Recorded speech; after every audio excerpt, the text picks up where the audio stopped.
And we're live. All right. I gotta pull it up. Gotcha. I'm starting the Or you can send the link because I speed didn't get draw the now. notification yet. Yeah, I'm getting that. Ooh, I Uh, can't get to my. Okay, good. I thought I wasn't gonna be able to get to my Discord without it just being on the main screen, but I guess not that that would have mattered too much. But I personally don't like putting my Discord on blast. Like exactly. whenever Emily or Scarlett pulls it up on stream, I like start sweating. Yeah, I mean, me too. It's like I don't even know what they would see, but I'm like, uh, uh. But it doesn't feel right. Yeah. Okay, I switched to live chat. So this Oh, I is switched to live chat too. Yeah. um this is this is my concept art for Canary's first album that she was gonna release, but then she got sent to the birdcage. So, Yeah. and this is an old ass picture of me, and then I had to Photoshop my head onto somebody else's shoulders because, you know how it is sometimes. Uh, Mm-hmm. um, I should have just taken another picture, but by the time I started, I had it was like already nighttime, so I wouldn't have had any like good lighting. Yeah. But this was a real trust the process. I think it turned out really well though, regardless. Yeah, I like now when I look at it, I'm like, oh, this looks really good. But as I was doing it, as like I started and then I was like, oh no, this is like already going bad. Um, and then it just like kept going bad and I was like sweating and then I finished it and I was like, oh, that's okay. It looks good. Yeah, and like as someone who was alive in that time period, I feel like I've seen a lot of album covers that are similar to this. Yeah, I was looking at a lot of album covers before, but I wanted it to look like a shitty indie one. Hell yeah. Hell yeah. Because most of the like popular ones are either like really cool like original art or they're just like portraits. Mm-hmm. I wanted it to be kind of somewhere in the middle because I feel like that's usually where it ends up. And it's parental advisory for explicit content. Oh hell yeah. Hell yeah. So hello to our classic audience. We got 2 plus 4 times 5, Vale and Greg. Vale says it looks amazing. 2 plus 4 Thank times you. 5 is listening only because driving. Okay. But let's see here. So yeah, so we're kind of in it. I want to do the audience participation reminder. Oh, Vale says we got power back Wednesday finally and internet Thursday. Ugh, had to wait Oof. like half a week, almost a full week. Yeah, that's rough. But let's see here. Yes. So the questions were, what do you think of the birdcage now that you've seen a glimpse of it? And then the other thing is the birdcage OC thing, which is create an original character for the birdcage, just like a basic about the character, their power, and like maybe their cape name, and then like the crime they committed. You know, just some basics. Yeah. Vale's worried about the content of their answer. Um, I think it's fine. I think we're just gonna like do like a quick overview of it, and then if anyone's interested, they can go read the whole thing later. Yeah, 'Cause yeah. yeah, you did a lot of good background stuff, but we'll probably just do kind of like a TLDR for all of our stuff, and then do a write up later. Mm-hmm. Um. Yeah. So, do you wanna get into the themes, or do you think I should? You start. You have more Okay. more to say about this, I think. Okay. Yeah. So there's like systemic failure. It's like this chapter really shows another aspect of systems that are failing in real life, failing within the world of the story. I mean, Taylor is in the public schools, and her experience has been like terrible, and they have like, in my opinion, very clearly failed her and done just Hmm. like nothing to help her bullying situation. They're not really looking after her. The whole place is underfunded and understaffed. It's a disaster of a school, and so this is how we've seen it so far, and we've also seen like things like her getting pushed in these weird directions and then becoming a villain because like once you step one toe out of line, you're kind of branded and you're just like wrong side of the law now. um Yeah. and then for this one it's like directly the judicial system in the courts. And we see what I think is a really an unfair ruling overall, and we'll talk about it more. But I do think that there's more nuance to the situation than the chapter would maybe read on first blush. Yeah, which I mean, you don't even think about it until way, way later. Like at the end of the story, you're like, wait a minute. Yeah, Um, so yeah, I think we'll touch on some aspects of that, which is yeah. like it is spoilers Well, for that's why I the left it like for the for the character character. section, Yeah. because then Yeah. people So we'll can go over duck the out chapter. for that. Because it's like I intended for this program to have like semi spoilers, you know? Yeah. Yeah. Yeah, for sure. So another one of the themes is kind of like due diligence and like responsibility and accountability.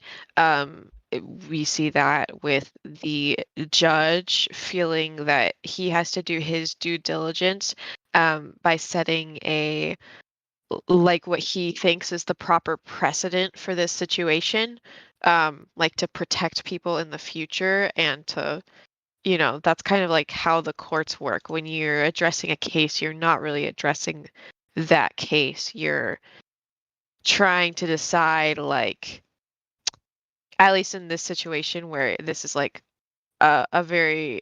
a very new situation to the justice system. Like, you're making a decision that's going to affect like all of the future decisions down the line. Mm-hmm. Um, Mm-hmm.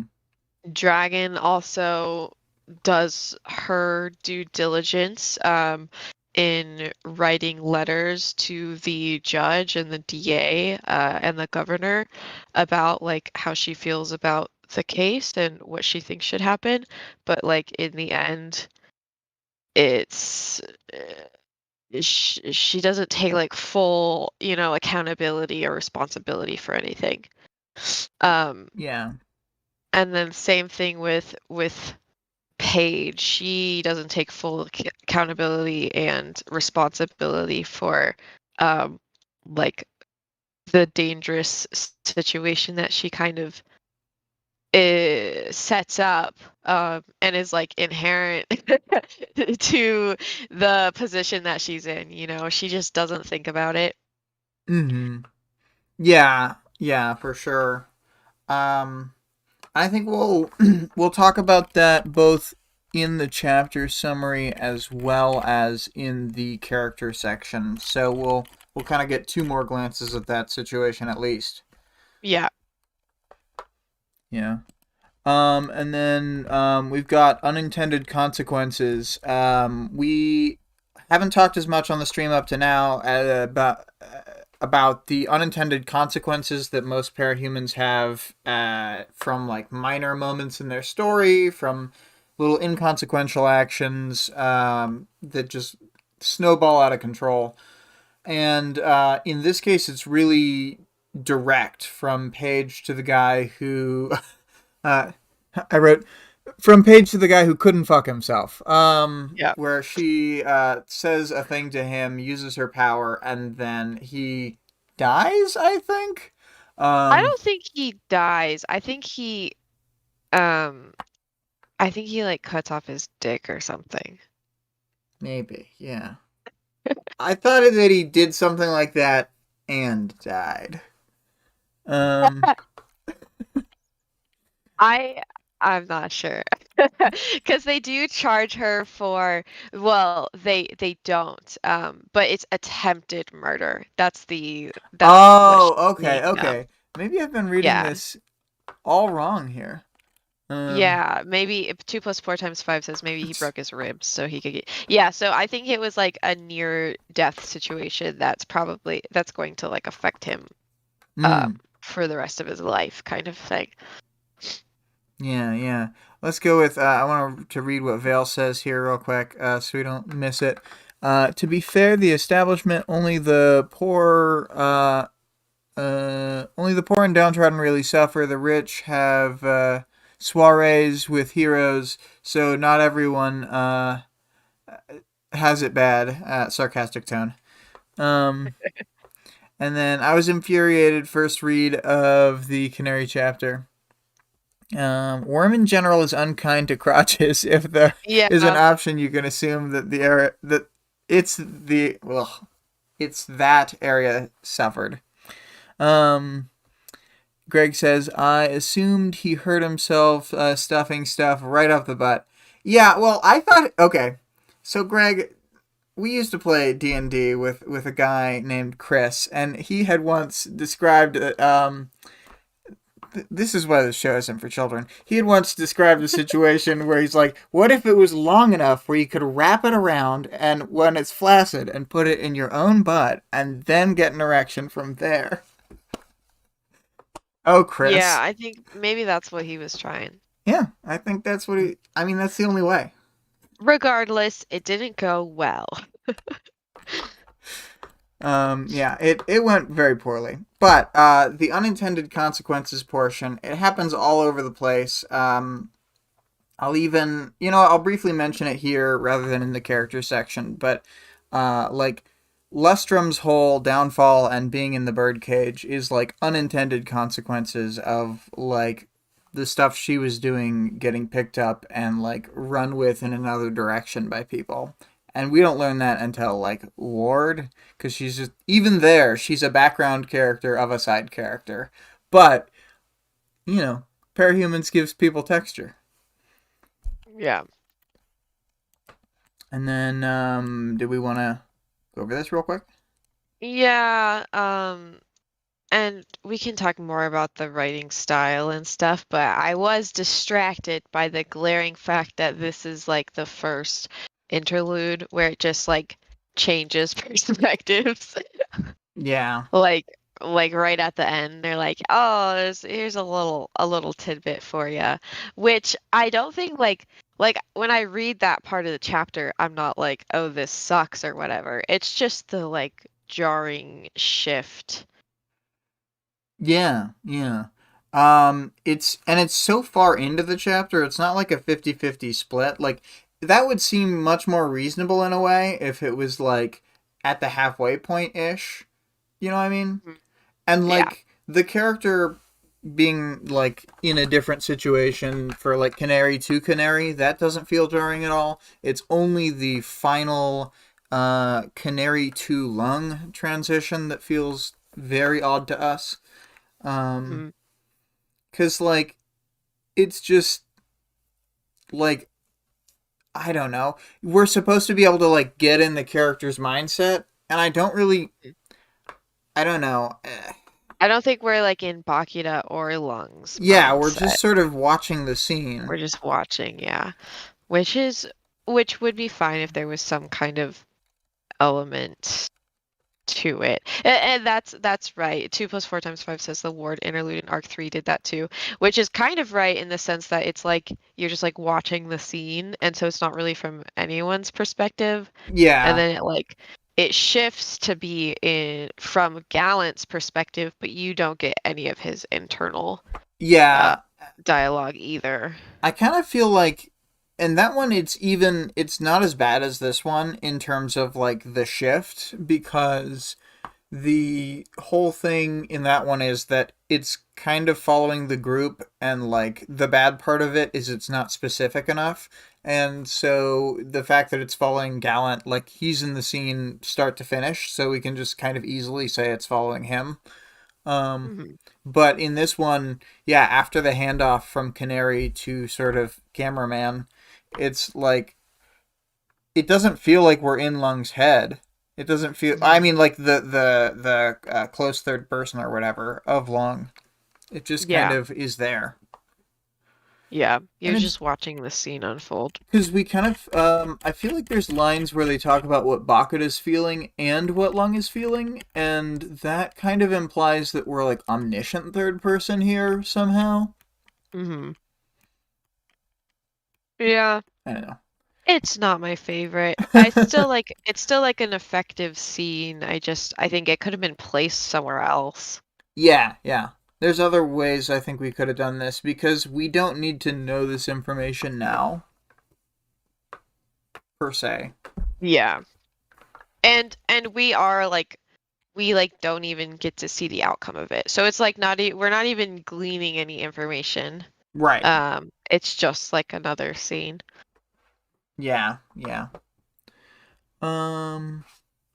All right. Well, I think we've kind of made our way to the actual chapter. Were you gonna Okay. read the bulk of it, or?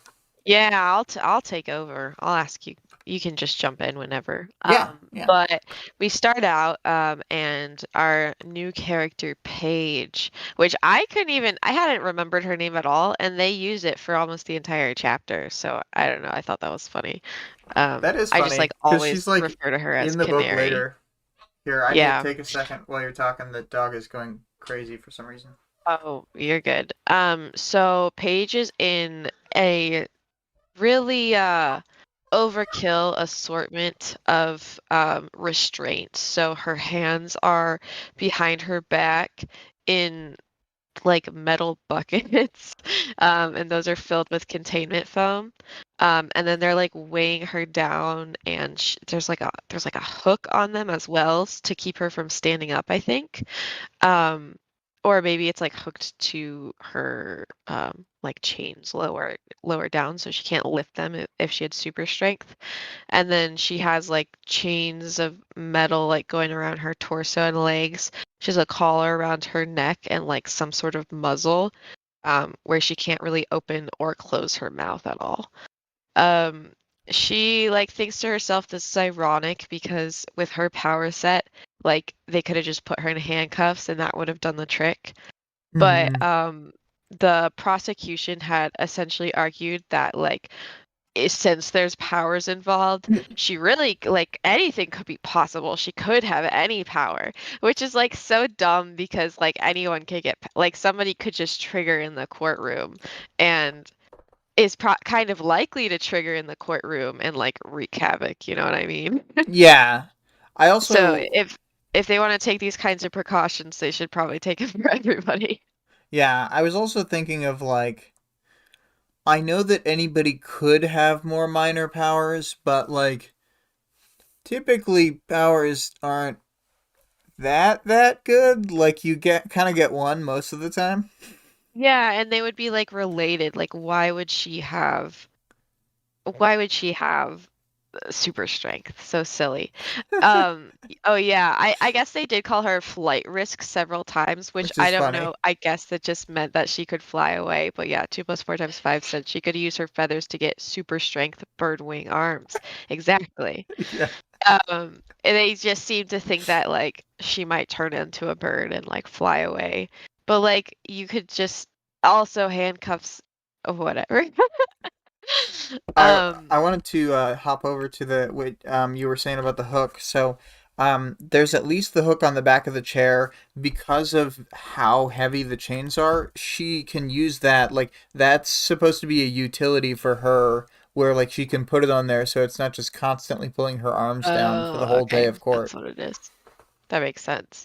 Um, but yeah, so like it's just like the intention was clearly just to like make her look fucking dangerous and deranged. Like Mm-hmm. this seems to be like what the prosecution was going for.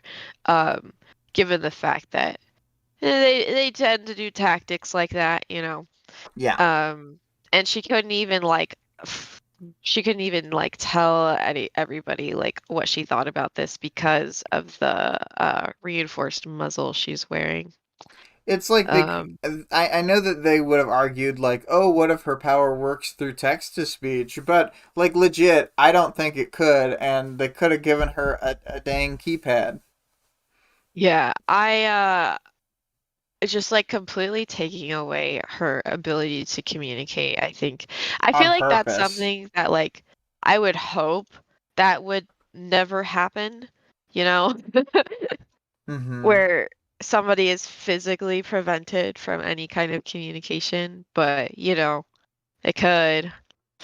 Yeah. Um, so court is in session. They all have to rise for the judge. And Paige's the lawyer actually has to like lift up her chains to help her stand up because they're so heavy. Mm-hmm. Um, so the jury has reached a verdict on the account of attempted murder. So she didn't succeed. I assume that that's what that means. Gotcha. Gotcha. Paige is not guilty. However, she is deemed guilty on the count of aggravated assault with a parahuman ability and sexual assault with a parahuman ability. Um, so that like threw me off in the chapter. I was like, not guilty, and then I read the next line and I was like, oh, okay, Yes, still guilty of a still different thing. guilty. Yeah, they should. I feel like they should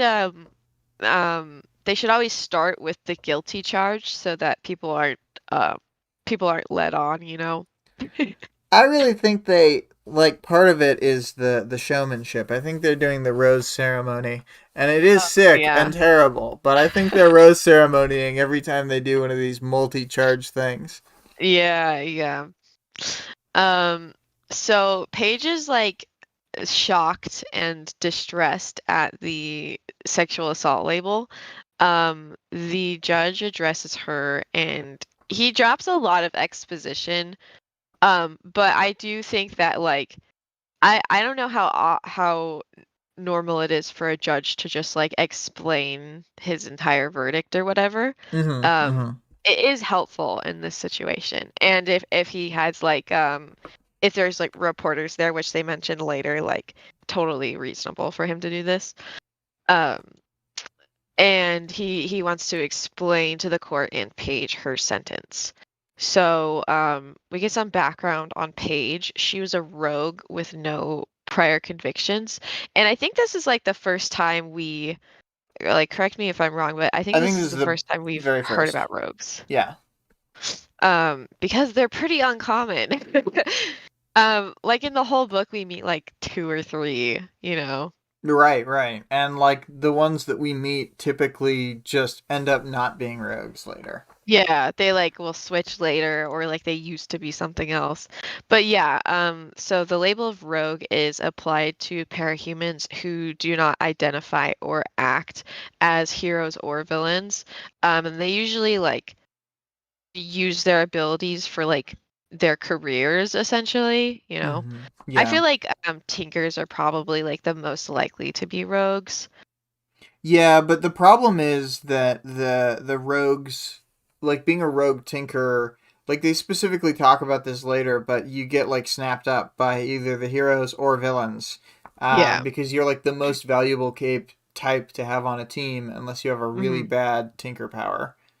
And Um, to hit the chat for a second, 2 plus 4 times 5 had earlier about the setup said she couldn't tell everybody to go fuck themselves when we were talking about the lack of talkability, and then had um, uh, snare shotted self with no. emojis.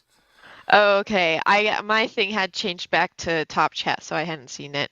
And then Vale said, "Isn't the Dallin family technically rogues?" And then, oops, no. I think that they were just thinking, mercenary, essentially. Um, the problem with Tinkers is anything they make is really only usable for by them. Well, then breaks down constantly. Yeah, but I think that like Their I utility feel like is you could be just like a insane. tinker at like a fucking any company really could use a tinker to just come up with ideas. And we'll see later that tinkers can, well, at least some tinkers can make things that are like can be put together by laymen.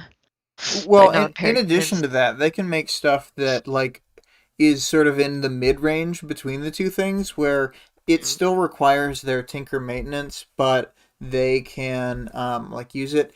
I think the idea of a tinker outfitting like a 4 or 5 person like other people team is like that just magnifies all of your effects so much, you Yeah.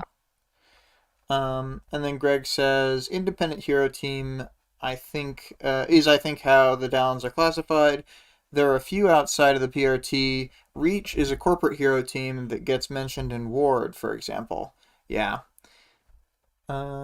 A chef tinker rogue would be so fun. Yeah, you'd have Yeah. to worry about that though. Anything where you're eating something that a parahuman made. I don't know. Oh my God. Yeah. Um, so yeah, the judge kind of um states that rogues are being encouraged. As far as I can tell, they're like the government and general society like wants to encourage rogues because there's less likelihood for conflict, which says a lot that like they'd rather people be rogues than heroes for the most part. Right. I think the idea is that they're trying to encourage the kind of people who couldn't fit into the hero structure. Mhm. 'Cause like I don't know, there kind of are a lot of powers where it's like maybe just don't fight people with this. Yeah. So despite all this, the judge goes on to say that incarceration is a tool with multiple purposes, including the application of justice and to serve as an example. The kicker in Paige's case is that the crime that she performed was done since it was done with a power, and powers are still new, like in the, I mean, they're new in the justice system, because the justice system is always going to be a like 2 decades behind, where everybody else is. Well, I So mean in in that this situation, country, but it doesn't have to yeah, be. yeah, yeah. In Um in America, that's how it is. yeah. And like, we see real life examples of that all the Mhm. time. But Real quick, because of Victoria, that, are you a little closer to the mic? You sound a little louder. I just a wasn't little sure. louder. A Do you want little me to be a louder. little quieter? Just a little further from there. Okay. Is that better? Yeah, I think so. Okay, so because of that, the judge feels he has the responsibility to set the proper precedent. Um, And because of that, he thinks that Page's sentence will go on to protect the public from parahumans who may repeat her actions. I guess the implication is both that they'll see what she did and be too scared to do the crime, and then also in cases later on, those parahumans will be punished. Yeah, it's multi-threaded. It's Yeah. supposed to serve as a warning and it's to punish people. And I mean, we have like real life evidence of people trying to do this same kind of stuff. And we kind of know in terms of like actual studies that this kind of deterrence doesn't work. Yeah. Um, so yay! All the real life Yay. problems mimicked in our art. A lot of people who not even work in the justice system, like most people, I think, like in America, think that that stuff works. Like we need to set an example, and if this person gets punished, then other people will think through their actions. Not Mm-hmm. really the case. Um, Personally, I think the justice system should be used for reform and rehabilitation. Right, yeah, yeah. Which is which this chapter is not that is not what is happening with the parahumans. Right, right. They threw him in a pit. Yeah, they just throw him in a pit and let him go crazy. Yeah. Which Um, for Lung's previous prison sentence was literally true. He was at the bottom yeah. of a deep pit. So the judge goes on to explain how difficult it would be to incarcerate Paige in like a typical facility, and he doesn't want to risk her escaping or getting out on parole. He seems to think that Paige did this thing on purpose, I guess, um, I think it's because he doesn't. more like even if she didn't, then he's still gonna send her to super jail for her. Well, not even super jail, like either jail, which he's just saying they can't, or super jail for her whole life. Um, Yeah, so they're saying it's so bad that you gotta go to the Ultramax, yeah, which exactly. it does make sense that they would throw the book at a woman and then, like, probably, for the obvious regular analog of this, would let a man away. Who knows? Who knows? Yeah, like you see so many people that like they're like, let's get him to the bird cage, and then they like never actually make it there. And like the fact that Lung had been like they didn't immediately take him to the bird cage the first time that they caught him or whatever. Mm-hmm. Mm-hmm. It's just a silly situation. This just seemed like something that had a lot of like public eye on it because of who it was, probably because of her like appearance as well. Um, and like yeah, Yeah, to have sometimes like things just more context, that's more like mid spoilies, but fine, is that yeah, there's like a negative perception of birds because of the sea merg. yeah. And like specifically the singing aspect of it relating back to the Simurgh is Yeah, like and the fact that it's like feathers. influencing people's Yeah. actions is similar as well. Vale said, in my Mm, opinion, this chapter is purposeful right after Taylor decides to be a villain, juxtapose what she has done with Paige to realize Taylor is actually in a lot of trouble. True, Taylor's been doing a lot worse, yeah. a lot It worse stuff than Paige has. yeah, and I mean in addition to that, like I do think that this is a really good chapter demonstrating how important the like specific perspective is, because from Paige's perspective, it's really easy to get swept up in her perspective. Uh, nothing untoward has happened. It was just a single quick mistake, rather than Yeah. kind of the way we see it on the examined light of like, oh, she's kind of just been like going out there using her power without thinking about it. Yeah. Um, so yeah, because of all of the reasons that he stated, and many more probably, Paige has been sentenced indefinitely to the Bauman Parahuman Containment Center, in which is our a formal name for the birdcage. Hmm. Who the fuck is Bauman? Um, I don't think we know any more about where that name comes from. Okay. The jury and reporters are in an uproar, seemingly both positive and negative, which I was surprised about because I was like, I thought they were like, hell yeah, but there's also like booing happening. It I makes didn't know if sense they to were, me. I mean, yeah, I'm glad that it's not fully. It's like a more optimistic view. yeah, yeah. Like I was like, oh, okay. So like the the public sees this like a little bit more nuanced than maybe the judge does. But Paige is kind of just like frozen in shock at this sentence. She was like definitely not expecting this.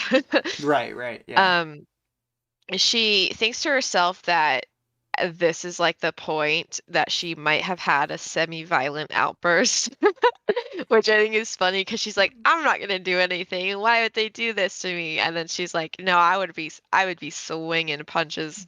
Um, the which like same, but whatever. Um, the sentence was kind of no better or worse than an execution because there's no possibility of escape, appeal, or parole. She'd be surrounded by other parahumans that have been deemed to be monsters. And she's kind of offensive here, in my opinion. She's like, ugh, some of them will literally be monsters. As in they're like I think she's referring to the case 53s. yeah, the case 53s at the way that she phrases it, it comes off like that. Yeah, Um and also, I mean, the thing is that getting put in a place like the birdcage, the odds that you have a fate worse than death rather than dying is like amped up to the extreme. yeah. Yeah. 2 plus 4 times 5. Oh wait, sorry. Vale said unintended consequences from actions lead to justice system consequences. 2 plus 4 times 5 says bombin, more like bomb and Bakita's cape name if she wasn't Asian. Um, It's so funny because there is a cape from Ward named Gunnery Ann, from like the funny. very end, and so yes, Bomb Ann also probably a cape name. Sigma says Bauman literally means builder in German. Probably was a hero name, though that's unconfirmed. Okay. Well, it's just kind of like weird. Most of the time, if we hear name drops like that, like There's when we kind of a hear the thing. Mannon effect, it's gonna like come back. But I don't think this one ever comes back. Yeah. So she's like grabbed by a bunch of uniformed people and they tranquilize her. Paige only has a brief moment of peace as she wakes up, before she remembers her dire situation. I thought it was funny that she woke up just not remembering. Like I don't think I would have. I guess I've never been under tranquilizers. I mean, I know from the fact that I have like a bad reaction to lidocaine whenever it's used at the dentist that like when my brain is like drugged like that, then I'm just like useless. Like I can wake up and just be sort of completely like in a fog. I can Yeah. imagine this, you know. Yeah. So, she's in a moving vehicle and she's like on a bench just in a pile of containment foam, I guess like up Mm-hmm. to her neck or whatever.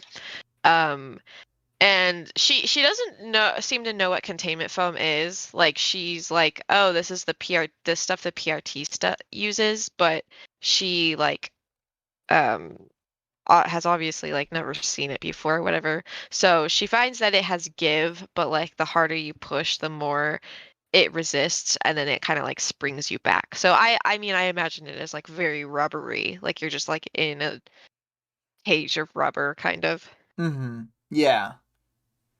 Yeah. And then the truck's roof also has sprinklers and it's just like spraying on them like you're in the produce section at a grocery store. Yeah. Sad. Do you want us to do the quote? Yeah. Um the little the little bird's awake, a girl spoke with a hint of nasal. Well, I don't know how to do a nasal Boston accent. Can you do one? Yeah, I needed that Boston accent. The little birds. No, I don't know how to do one either.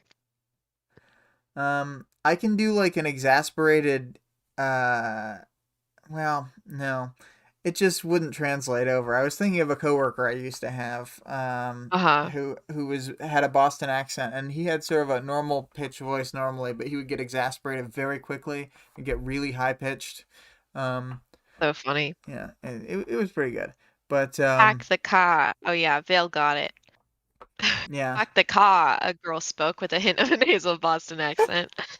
A man grunted. yeah, So, Paige is glad for the distraction of the two other people in the truck with her. So we get to see our bestie Bakida unmasked for the first time. Paige doesn't know who these people are though. She like even after they like explain what they've done, she hadn't even heard of them. So Bakida is mixed she has been in Asian jail and during their whole thing. yeah, yeah, that's true. She's been in jail for a while. Bakida is mixed Asian and white, and she has like pale blue eyes. And I guess Paige is less good at identifying people's races, but I think that she's Japanese, right? Bakida sounds Japanese. Yeah, Like the Um, word is, at least. yeah. And she's also in a matching orange jumpsuit in a heaping pile of containment foam.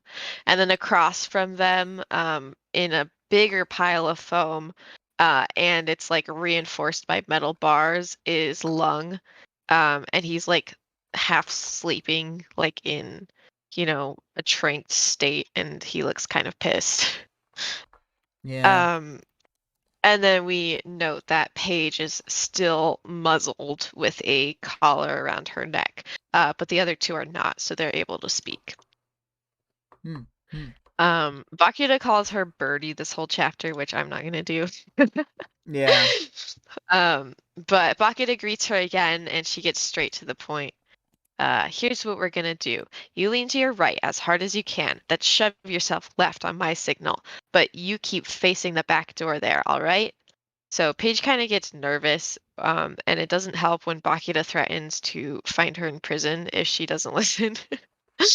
So Paige goes along with her plan and doesn't really, I mean, she can't ask any questions. Hmm. Um, so she heaves herself around and like smacks something with the back of her head. And when she tries to pull away, her mask is caught on something, and it turns out to be Bakita's teeth. So she like swung her head into her, and then Bakita like grabbed the strap of the muzzle. Hmm. Um, Hmm. so they lose their grip, but they keep doing it a couple times, and Bakita successfully tears which it's described as like a pacifier gag or something, which gross, and they just like have her in a ball gag, assumedly. Yeah. So that she can't talk or sing at all. So they finally tear it off, and Bakuda keeps the mask held in her mouth while she asks Paige about her power.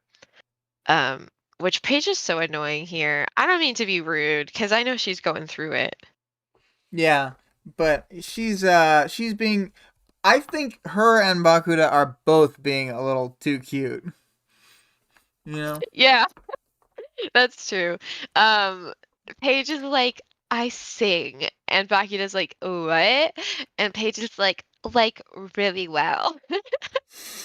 That's not your fucking power, okay?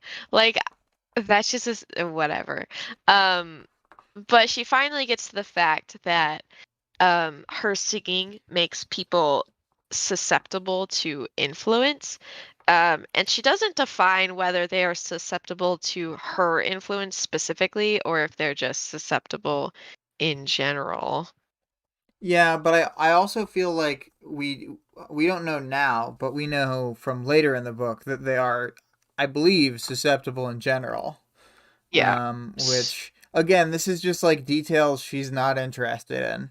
Yeah, Um, like she doesn't really care. She's like, no, I sing really well, but also it's so good that people fall in a trance. yeah, Um, I feel like her doing that. My power, I sing really well. Like that is her. Like that is the embodiment of her like lack of responsibility. yeah. So she tells Bakita that the collar around her neck will also inject tranquilizers in her if she sings. So Bakita painstakingly hands the mask back to Paige, um, into her mouth to free up her mouth so she can yell at Lung. And he's like he's Lung is not at his best here. Yeah, Let's just say. Lung is also Um, as previously mentioned, tranked. Yeah, so he is tranked out. He's like sitting there, like kind of in a daze. And she tells him to heat up the metal on the mask held in Paige's teeth. Lung refuses, and he's like, I can't even see. My eyes haven't healed yet. Yeah. Which, how long is this since Taylor removed his eyes? Mm, not long. Not long. Like a I guess I week? just thought that his eyes would grow back faster. I would have expected him to force a fight somehow to Yeah. like, right? Yeah. Yeah. That's what I thought he would do with like one of his members after he had escaped prison. Mm-hmm. Yeah, that makes sense. Um, Maybe it doesn't work as well if he forces it. Yeah, but I just feel Um, like he could be like, lead me to a fight and I will fight them. You know what I mean? yeah. So he's like, I can barely see. The water is cold and wet, and you're just bothering me. Bakita attempts to infuriate him into compliance. And she's like, you got your ass kicked by a little girl twice. Just to remind us, if Long ever gets out, Taylor is in danger. Um, Sigma says, I suspect they've kept Lung mostly drugged during the intervening period, too dangerous otherwise. Yeah, but he was out for a couple days. It took them, I think, like a week from between when Taylor fought him to when they actually captured him. Yeah, because the Oni Lee busted him out and then, uh, Well, because no, or it's Oni Lee busts him out, then they fight in Arc 5, and that's when Oni Lee gets owned Lee. And then so his eyes are out, but then they escape from there. Like Lung isn't captured yeah, by the yeah, yeah, yeah. police on scene or whatever. They never apprehend them at that point. So yeah, he refuses again, but she just keeps emasculating him until he does it. So Lung threatens to kill Bakura, like when they get to prison, and she's like, "Yes, that's the energy we need." Um, so he blasts the metal part of the mask that dangles from Paige's mouth, and then Bakura's like shouting instructions to both of them. Paige and Bakura swap spit again, but instead of a clean mask handoff, Bakura starts tearing chunks of hot metal off with her teeth and like stabbing them into her shoulder and screaming. And she's like bleeding everywhere. Um, I just think it's so funny. Like Paige is just like, oh, she's gonna grab the mask again, and then Bakura just like goes fucking crazy. Yeah, no, it's awesome. I think this is, and I mentioned this later, but like even among parahumans, most parahumans are not this metal. No, Bakura and Tattletale and Taylor are like on a different level. Yeah. Well, Um, but yeah, so Paige decides this is the perfect time for some small talk, and she asks Bakura, like, I literally don't understand what Paige is doing. And she's like, she asks Bakura how she landed in super prison. Um, and Bakura brags about her body count. Typical woman, only wanting one thing. yeah, Um, high body count. high body count. And she brags about a bomb that she created, but like it never got set off, so I don't know why she's talking about it. Like she doesn't say like, "Oh, it's a shame I never got to do it," but she's like, "And then I made this bomb and it was awesome." Um, and it's apparently as powerful as an atom bomb with the additional effect that it would wipe out all circuit boards on like a fifth of the country or some shit. And they're Um, on the fifth that's the densest, so yeah. So Bakita returns the question and Paige admits she's so cagey. She's like, I sing. I told my ex to go fuck himself. Like, I guess it's just her personality, but it does bother me in this chapter. yeah. It's Um, it's because Bakita's like, go ahead. oh, I was gonna say, I think it's funny for like multiple layers. It's kind of funny on first read, just the way she says it, but it's also funny like on, further read when me and you are fed up with her. Um, Yeah, because she's just kind of a beta, like whatever. So she's like, I told my ex to go fuck himself. Because she's dramatic, I guess. And then Bakita's like, "What are you talking about?" And so Paige lets her know that her stage name is Canary, and she's actually an up and coming singer. You can actually see Ooh. her album art that we pulled up for this chapter. Yeah. So Yeah. this is her debut album. It was Um, unfortunately timed. yeah, unfortunately, time. She was like, "Oh, I thought the birdcage was cool, and now it's just ironic." But yeah, so at her like biggest show yet, her ex approached her and tried to ask for half of the money since he had like encouraged and supported her when she started her singing career. And at the end of the argument, she's like, "Go fuck yourself." And I guess she just like forgot that her power has this residual effect where people will do the things that they're told after she sings at them.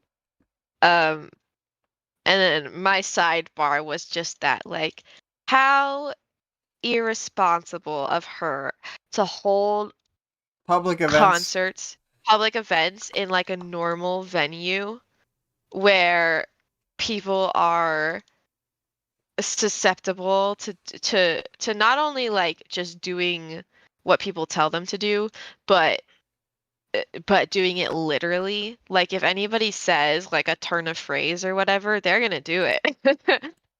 Yeah. um, oh my God. And I mean like not to be a bummer, but like I feel like people would go to her concerts to like coerce people to sleep with them and stuff. Like it just is not a normal situation. She should not be focusing on her singing career as if it was a typical singing career. Yeah, but she's not willing to take responsibility. Yeah, she just likes that she sings really good. Mhm. And sometimes her singing is so good that people cut their dicks off. Exactly. Um, Or whatever, so you know? yeah, I mean, not that I hate Paige. Okay, I want to make it clear that like I don't think Paige deserves this sentence. I just think that she's annoying. Yeah, my thing is that I think it's easy to see the like injustice in what happens to her and then totally just excuse the whole thing even though it's clear that like she's not um she can't be operating like this. She can't like go around doing this cuz it's going to cause problems and it's going to get people Yeah, hurt. it's like a weird thing where um she's like really not self-aware and like doesn't like understand her I guess it's like a privilege thing, right? Like this check your privilege page kind of thing Mhm. Mhm. where she's Exactly. like doing damaging things but she can't even like see it. Yeah, she bought well, we're gonna take the plunge into the semi spoiler zone. She buys powers, and then with this like thing earned by wealth, not even by chance, but by the and I guess wealth is by chance or whatever, blah blah blah. But um, this thing that she bought, and she doesn't even think about any of the consequences. She just She like doesn't even lets it. like know any of the basic things about Cape culture, it seems like. Mm-hmm. Mm-hmm. Like she just wanted something. Yeah. She just wanted to be a famous singer. Yeah. As far as I can tell, I don't think that she goes into like super into like why she did what she did, but Yeah, I think we learn more in the like later portions of the story, but I didn't actually full read through all that stuff before this chapter. Sigma said what would have been the worst song for Canary to cover given her power. Um, somebody will have to think of a good good answer. Yeah. Um, so while Paige is telling her tale of tragedy, Bucket is doing some fucking crazy tinkering with her shoulder blades. And by shoulder blades, I mean the blades that she stabbed into her shoulders. Um, Exactly. She makes like a makeshift screwdriver, and Bakita and Paige start working together to start unscrewing the screws from Paige's collar. Do you want to read this quote? This was my favorite. You won't be able to get or you won't be able to do anything to my collar without setting it off, Paige spoke. Dumb bitch, Bakuda muttered, sticking out her lower lip, peering down as if she could investigate the degree of damage to her own lips. I'm a bomb expert. I understand triggers and catalysts on the same fundamental level you understand walking and breathing. I can visualize mechanical things in a way you couldn't with 5 college degrees in 100 years. Insult me like that again and I'll end you. I just love that they're having this small talk, and then she's like, "Dumb bitch!" Like she gets so triggered about it. Yeah. It's so good. So Bakira, I think this does inspire her though, to be honest, to like do good at the work she's doing, because she starts successfully disassembling the collar, and laments that it's a shame she's butchering the beautiful work of it. Mm-hmm. Um, and it wasn't made by a tinker, but it was like clearly designed by a tinker to be put together by laymen, which I think is part of what's really impressive about it. So Paige takes a little nap while Baki does her work. Just a nappy. Um, just a little nappy nap. And she's awoken to see that Bakita made something out of the disassembled collar. So obviously got it off without triggering it, dumb bitch. Um, Lung lets her know that they've stopped, and with Bakita's bomb and her singing, they'll get free. And Paige is like, all right then. Like, it's like clear that Paige wants to successfully escape, but again, she's not thinking about the consequences. What's she gonna do with herself when she escapes, huh? Be with But I these guess like two? literally, Yeah. literally anything would be better Them being in the than birdcage, yeah. being in the birdcage, so it doesn't really matter. Um, so as the truck doors are slammed open, Bakita releases her bomb and it like rolls out the door, and Paige starts a wordless song as the small bomb goes off and rocks the truck. And it says she says she's using her power with intention in a way she's never done before. Which again, you're focusing on the wrong aspect of your power. Yeah. um and it might have even worked if there was anybody around. Oh! Bakuda screams, joined her own behind her. Fuck you! No! No! I had a fucking plan! This is me every time I play TFT and then I just like get killed. Yeah. When I'm like in the middle of setting up a plan, I like always get distracted and then I fuck it up really bad. So I understand this feeling, Bakita. She's like, "Are you kidding? I had a fucking plan." Yeah. Um, so there's no people around. There's just these big ass mechanical arms. So they sweep in and grab the gang, and they move them from the truck, into. I wrote trunk though. I guess it's sort of a trunk. But they move them from the back of the truck into like this giant ass empty concrete bunker. They're brought in front of a large monitor with a CGI face and a mechanical voice. And this voice greets them with a plethora of lingo. And I didn't know how to summarize this, but I thought it was interesting enough to just read the whole thing if you don't mind. Sure, sure. So Prisoner 599, codename Lung, PRT powers designation Brute 4 through 9 asterisk, Blaster 2 through 6 asterisk, fire and heat only. Individuals reading or reviewing this log are directed to see page 3 and 4 of prisoner's file for particulars on powers. Recommended protocols were properly carried out with sprinkler system and added restraints. Chance of escape following internment in the Bauman Parahuman Containment Center rests at a fairly steady 0.000041% with no gross deviations in any likely scenarios within acceptable limits. will be processed to cell block W. Um, and this is just like Dragon, I don't know, reading it, I guess, because she's crazy. She like thinks it's nice to greet them like this, I guess. Um, so Bakura is a bit starstruck to be face to face with Dragon, the best tinker in the world. Um, Obviously not literally face to face, but Dragon is like a weird, like she never shows her face or whatever. She's always like on She's a screens or recluse. she's in her like cool mech suits or whatever. Yeah. Um, Paige is also a little impressed. This is the first thing she even knows about parahumans. Um, she knows that Dragon had designed the birdcage and most of the PRT's gear, and her stuff was so advanced that a group called the Dragon Slayers had stolen a damaged suit of hers and now function as like top tier mercenaries. And With the that's just with junk. a percentage of what she's got going on. Yeah. Yeah. Face to face. Ah, you stole my joke while I was typing it. I'll read this next one. Prisoner Yeah. 600, codename Bakura. PRT powers designation Tinker 6 with bomb specialty. Recommended protocols were not properly carried out. The formal tone of the voice dropped away as she muttered, I hate to get someone fired, but I'm going to have to report this.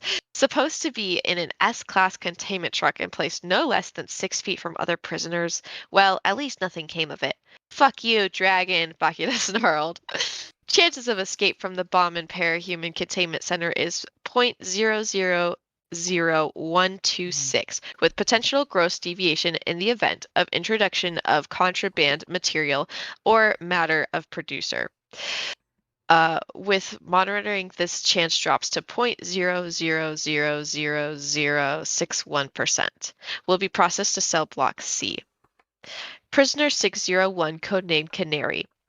PRT powers designation Master 8. Recommended protocols were properly carried out with provided restraints and no human personnel being brought within 300 yards of said individual's position. Hi, Canary.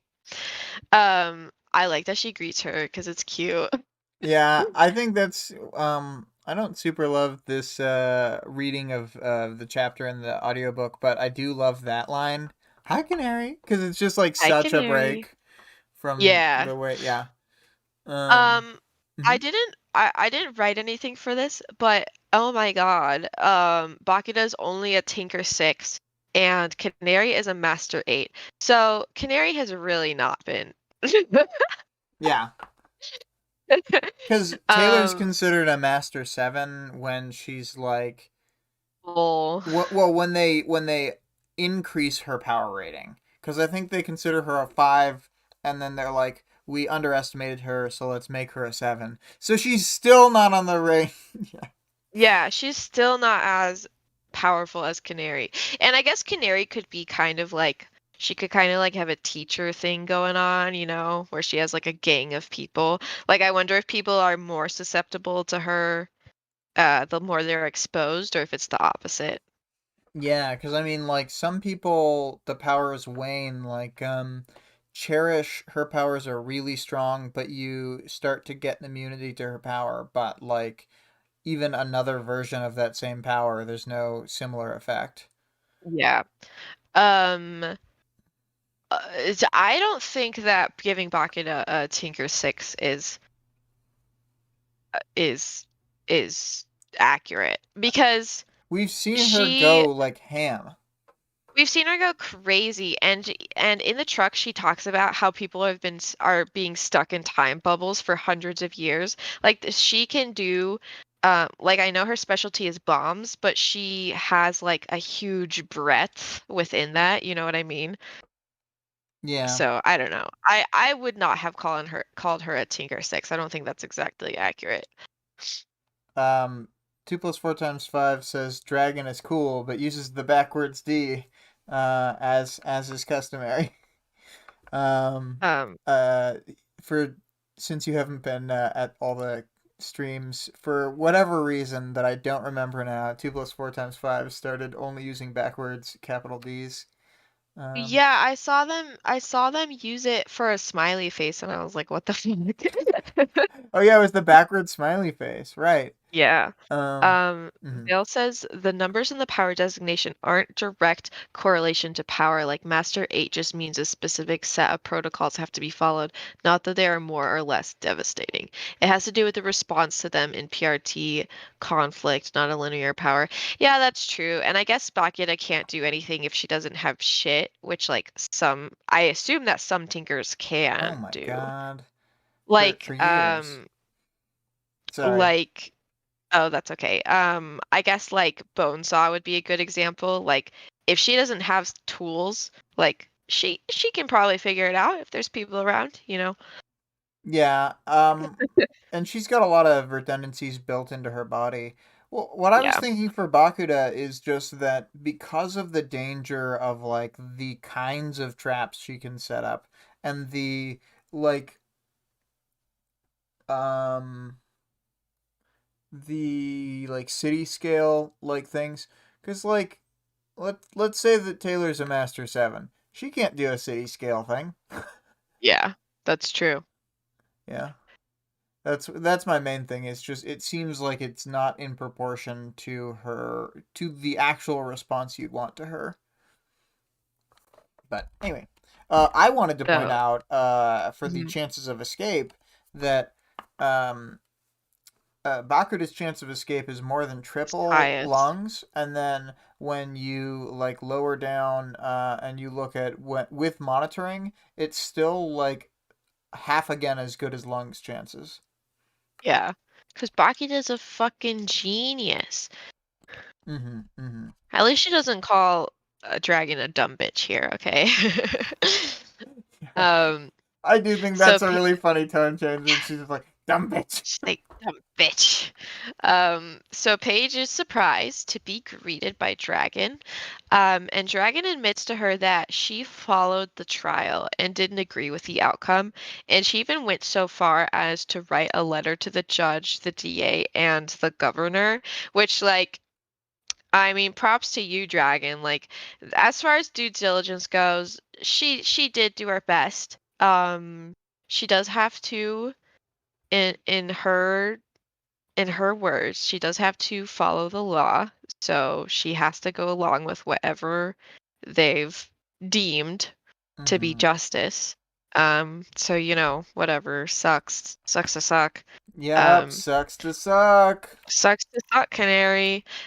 So she apologizes for having to enforce the law here, but she did stick her in a cell block led by a misandrist who is that how you say that? Misandrist? Yeah, I think those are both Okay. like right-ish. Who will protect her if she plays along. She calls her a feminist and a misandrist, but I would probably stick to misandrist because um, it sounds like, as far as they explain it, she's like a real kill all man kind of. Well, I think that's the thing is that that's the bad PR, But that she's not yeah, actually like that's that. not even accurate. Yeah. Yeah. So prisoner 601's chance of escape from the Bauman Parahuman Containment Center is 0.000025 with no gross deviations. Pretty Not even low. as good as long. Not even as good as lung. What a beta.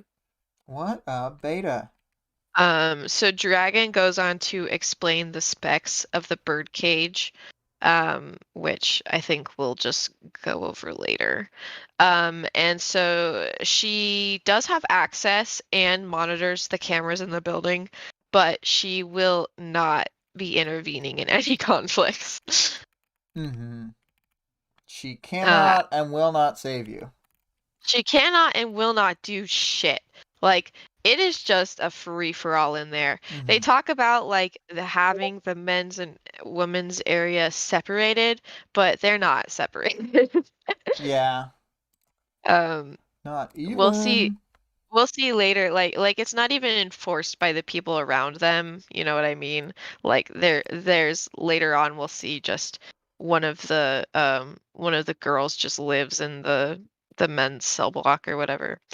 Um Mhm. Mhm. But the as the robotic arm brings Paige over to the elevator, which Dragon describes those elevators as only going down. That's not how elevators work. Um, maybe she like tinkered them to fucking only go down somehow. Well, what I think Um, it does is it only goes down, then the platform cycles out, and in a different like shaft that you can't enter, it goes back up or whatever. yeah. You know what I mean? Like Um, it just the plate of the floor could cycle out, and so the track yeah, can't actually go upward. that could be it. So yeah, Dragon apologizes one last time and wishes Canary luck. And then this is when the chapter switch happens. So fuck you, Paige. We'll never see you again. Never again. Um, which is really what I was thinking because we don't see her again until way, way later. Yeah. Like at the end of the book. Then, then you like see Canary and you're like, oh, okay. I guess she survived it in the birdcage. Then she ends up being kind of important. Yeah. So, from Lung's perspective, I guess, he approaches the colloquial hole, which is just the hole in the wall connecting the men's and women's side of the prison. And then there's like a group of women guarding the hole, and one of which is the one you like, Nailbiter, Mm-hmm. who's like a sexy lady with really scary teeth. Um, and she comments that Lung is new. And then an older woman. Do you know the old lady who that is? I don't think I know who that is. It may be someone we know, but I couldn't identify them. Yeah, I wasn't sure. So she prompts for his cell block number and asks if he's wanting a prostitute. And Lung politely tells her that he's here to visit his subordinate and he offers half a carton of cigarettes as payment. And the woman has him keep some of the cigarettes to offer to the leader of Bakuta's cell block, named Glastic Wenye. Is that close Glastigwinier. enough? Yeah, I Glastic think I'm Wenye. probably saying it wrong too, so It's close enough, close okay? enough. And they're like, that bitch is crazy. You gotta give her some cigarettes. Um, She's gonna need to so calm down a little before you talk to her. yeah. So Lung finds Bakuta fangirling in her cell. As she says it's like being inside the fucking Mona Lisa of architecture. Um, it's pronounced Glastic Wenye. Thank you. 2 plus 4 times 5. Fuck you. Um, so Bakita explains that the prison is actually built to be fragile. So if you knock a hole in the wall, it'll like crumple. See, as far as I can as far as I imagine it, it like crumples the cell and then like that's just like sealed off now.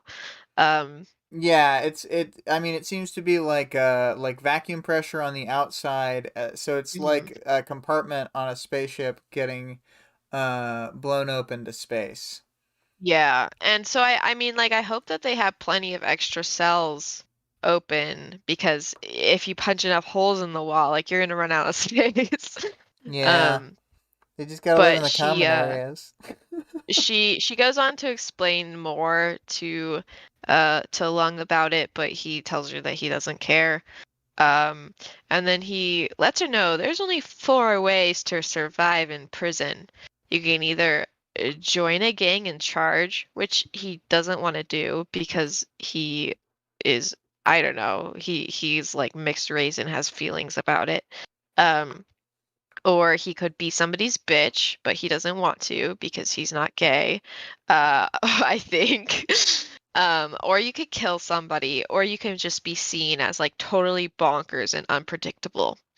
Um, and Lung tells Bakita he decided to choose the third and fourth options. So Bakita is like, oh shit, he came here to kill me, and kind of starts backing away. Mm-hmm, mm-hmm. I'm not gonna do an accent. You insulted No. me. You failed me because I must kill someone, and killing a subordinate of mine who others have cause to protect should also mark me as sufficiently unpredictable. Others will fear me after this. I I insulted you to get your power going, you know? She squeaked. I did it to help our escape.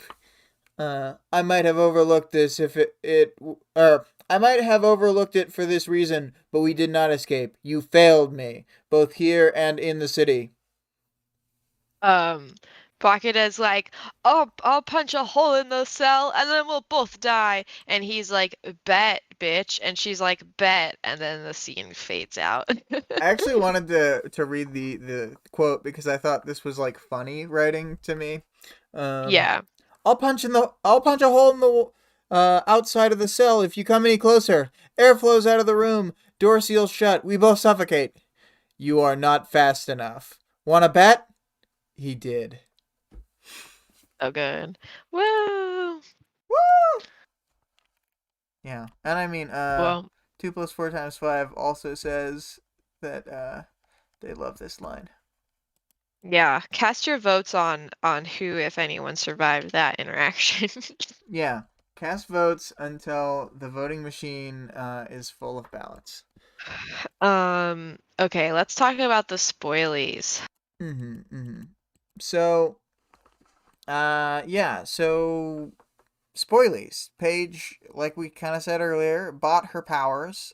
She has cauldron powers, and so not only is there a layer of her removing herself from the cauldron powers being kind of unethical on the face of them, which she never really faces consequences for, like even in the Cape community, because I think people just sort of see her as pathetic. Um, Yeah. uh, and I mean, like it's whatever. Um, but then she's kind of yet another tragic character. We see that she's going to jail after her harassing ex was trying to extort her, and was accidentally affected by her power. And because she gets screwed over by the court, like we said earlier, it's really easy to overlook how she doesn't really think anything through, the consequences of how like kind of dangerous her powers are. And then in addition Yeah, to this, Master 8, like yeah, that's something. yeah. In addition to this, Paige is someone who, um, oh wait, that was sort of wrapping back around what I just said. It's just that like it's not Yeah, like she got powers and then just tried to make the best of it. Like she bought the voluntarily. powers. Yeah. She voluntarily got powers and then chose to act irresponsibly with them. Mm-hmm. Exactly. That's definitely the core thrust of it. 2 + 4 × 5 says she sees herself as pathetic in their Oh, opinion, which I kind of agree with. yeah. Then Vale had Um, said they were looking for a place to vote, and they don't think there's a place to vote. So yes, we have not provided proper voting stations. I'm sorry. Yeah, so because she's a cauldron cape, um, am I allowed to say that? Whatever. She bought her powers. Um, she has some physical changes that along went along with that. So she has bright yellow hair, and then she has like little fluffy feathers growing alongside her hair as well. Um, I think that it's like cool that her like eyelashes and arm hair and stuff are yellow too. Yeah, I think that's funny. And well, Yeah. and the change happened. The change to the hair color happened all at once when she got the powers, but then it wasn't until like later that she got the feathers. And Mhm. one of the things I was gonna say is that this is sort of how you can, if you are able to piece together that the only people with physical changes from their powers are people who had like cauldron powers, and that's Mhm. kind of a different realization for different like people at different points, because like there's a lot of hints at that, but it's not clear. I'm not sure when it's like fully like outright said, but there's Mhm. a lot of things in this book where you can intuit them or figure them out like a long time before they're concretely stated.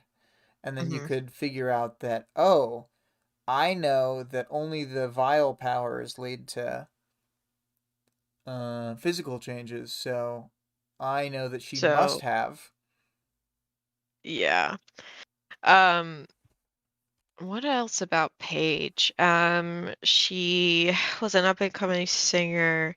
Um, she doesn't think anything through. I think this is one of Um, the ones where I had really underestimated how strong of a presence her mindset has on the yeah, chapter, because she because she is, doesn't think she did anything wrong. yeah, she thinks she, like, the way that she sort of like kind of is, um implies she's like a neutral arbiter of the, like, it kind of feels like we're hearing just the facts at first because we're not from the actual first person perspective. We're the close third, and it feels like, oh yeah, the truth of this is, and like we're hearing the, like, all the bad things, and like she slow rolls the information in, again, kind of a way that's a little too cute. But yeah, I don't know. It's She's a really interesting character when I, like, have looked at it in this light. Yeah. Yeah. Um, I feel like I had something else to say about her. Oh, Oh, she also dresses super goofy, but I don't know if they mention it this chapter. She like wears like really bright colors and stuff to try to not look like the Seamer. the sea merg, which I think is funny because like people tease her about it and she's like, "Well, like what else am I supposed to do?" Yeah. Yep. Yep. Yep. Um. Yeah, I think that's only in the end of book Okay. stuff. Um. Do we want to jump to Bakuda? Yeah, Bakira. I love her. Well, since you love her, I will let you get the big crack at talking about her, We learned that Bakira has a Boston accent which is and hilarious. she's half white with stunning blue eyes. Um and I felt like I maybe I could be wrong, but I felt like she's not a narcissist in the typical sense, of like Taylor and Tattletale tell us she is, because she's like not threatened by other people's intelligence or other people's abilities. She's like really has a really positive reaction to Dragon's tech, even though she doesn't like her. Um, and I think that's like that's like not a typical narcissist reaction. I think a lot of the time, like the whole thing about being a narcissist is you're threatened by other people, and like that's why, You couldn't um, admit that the other person's thing is better than your thing. yeah, she's very impressed with Dragon and like wants to explore her tech and like learn about it and stuff. So I think that it's like obviously she has this arrogance, but it's to the degree it's like to an accurate degree, you know what I mean? She never says that she's better than Dragon because she knows she's not. Right, yeah. Um, I generally agree with you. I'm trying to think if I have any more, like, specific thoughts about this because we did talk about it earlier. Um, uh, yeah. I mean, I think that in addition to this, the fact that she never, like, when Tattletale's like, she's not the leader, she doesn't think of herself as the leader. Like, during that whole portion, it sort of supports what you're saying now, in my opinion. Yeah. Um, Yeah, she's not like offended at the fact that Lung is her boss or anything. mhm. Which she like openly tells people. She's like, "Oh, I'm not in charge. He's told me to do it," kind of thing. Right, right, yeah. Um, Um, Oh, yeah, I was just gonna say, and the other important bit here. yeah, she's hard. She's so hardcore, dude. Yeah, she's hardcore as fuck. She doesn't just burn her lips and teeth, and, by the way, biting down on metal, not fun. She doesn't just do all that stuff. She stabs herself in the shoulder with a bunch of little. Safekeeping. Yeah, exactly. It's the only It's safe so place. funny. And then and then immediately after Paige being like, "So what do you do for a living?" It's like, um, It's so good. That's why it's like Bakita being cutesy here isn't shocking to me because like this is Bakita's day to day, you know what I mean? Right, right. Yeah, Like but she doesn't give a Paige, fuck. But Paige is like in the most serious situation of her life by a landslide. yeah. Yeah, I think it could be explained away by her being recently drugged, but it really doesn't seem like that's as much of a factor. Like, Yeah, it seems like she she's woke just a up from that and weirdo. it's mostly, yeah, it seems like she's mostly just kind of a freak. Um, oh, so funny. But yeah, I love Bakira. I'm sad that she may or may not have gotten sucked out into the vacuum of space, Hmm. but Exactly. we'll never know to be a Yeah, true facts. So we got fact. I think we're gonna move on to Long. Yeah. So, he is half Chinese and half Japanese, and Lung was in prison before he came to America and was not able to join any prison gangs because of his mixed heritage. Um, his eyes are still healing, so when he's in the van, I'm not sure if he can like kind of see or not really at all. It's not clear to me. Um, and then he is easily offended and holds a grudge. Some would say. Some would say. Mhm. Not me. I would never. No, no. I would never. So some of our friends, whose names start with T or whose code name starts with S, those types of Mhm. people should be a little concerned if, Should be a little well, they don't need to worry anymore. yeah, He's because safe, he'll never be. safe and It's contained fine. Yeah, it's in the all birdcage, good. where he has a 0.0000001% chance of escaping. Exactly. No Just don't worry worries about there. it. Don't worry about it. We trust Dragon. Yeah. Um, I love Dragon. Everybody loves Dragon except for, um, Pigo hates ex- Dragon. I mean, well, doesn't hate, except for but Pigo. I was Pigo's gonna say like, Matt and Scott from the We've Got Worm. well, okay, even there, it's just Scott. They give Dragon way more shit than she ever deserves. Okay, Agreed, Dragon agreed. did nothing wrong. Yeah. Um, but we learned that Dragon, well, we know that Dragon works for the Protectorate and the Guild. And everybody like has simultaneously agreed that she is the best tinker in the world. Which like no other classification has that, you know what I mean? Like, I think that people generally consider Legend to be like I yeah, guess that's true. well, no, I guess he's not like universally the top because like if you were to use the power that uh Eidolon pulls out a power to kill a fairly indestructible person in Arc 19 and has to go over the horizon and lure them out there because it's so destructive. Hmm. So I guess you can probably top it, but generally speaking, like Legend is one of those like more than a battalion of tanks worth of firepower constantly forever. So that's about as good as a blaster gets.